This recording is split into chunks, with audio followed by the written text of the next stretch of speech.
शरद पवारांवर विश्वास ठेवला, मात्र त्यांनी घात केला. विनायक राऊतांचा शरद पवारांवर विश्वासघाताचा आरोप. पवारांनी एकनाथ शिंदेंचं कौतुक केल्यानंतर विनायक राऊतांची टीका. शरद पवारांनी शिवसेना फोडणाऱ्या शिंदेंचा सत्कार करायला नको होता. संजय राऊतांचा पवारांवर हल्लाबोल. काल दिल्लीतल्या साहित्य संमेलनात शरद पवारांकडून शिंदेंना पुरस्कार.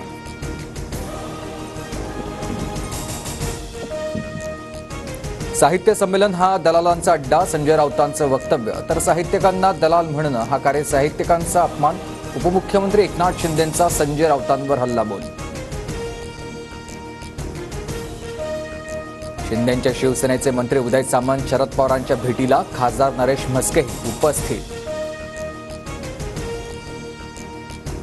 हर्षवर्धन सपकाळ काँग्रेसचे नवे प्रदेशाध्यक्ष होणार. सूत्रांची माहिती. हर्षवर्धन सपकाळ बुलढाण्याचे माजी आमदार. राहुल गांधींचे निकटवर्तीय अशी हर्षवर्धन सपकाळ यांची ओळख.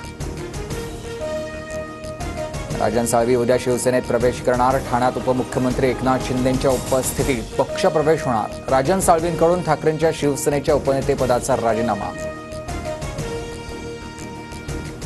मराठा आरक्षणासाठी गठीत करण्यात आलेल्या न्यायमूर्ती शिंदे समितीला मुदतवाढ. 31 जून 2025 पर्यंत शिंदे समितीला मुदतवाढ. समिती हैदराबाद आणि सातारा गॅझेट लागू करण्याबाबत अभ्यास करणार. मोफत योजनांमुळे लोकांमध्ये काम करण्याची इच्छा नसते. सुप्रीम कोर्टाकडून नाराजी व्यक्त. मोफत रेशन आणि पैसे वाटवण्याच्या योजनेवरून नाराजी व्यक्त. माघ पौर्णिमेनिमित्त महाकुंभमध्ये 2 कोटी भाविकांचं स्नान. प्रयागराजमध्ये 15 किलोमीटरपर्यंत की भाविकांची रांग, तर भाविकांवर 25 क्विंटल फुलांचा वर्षाव. तिसऱ्या एकदिवसीय सामन्यात भारताचं इंग्लंडला 356 धावांचं लक्ष्य. प्रत्युत्तरात 54 धावांवर इंग्लंडला पहिला धक्का.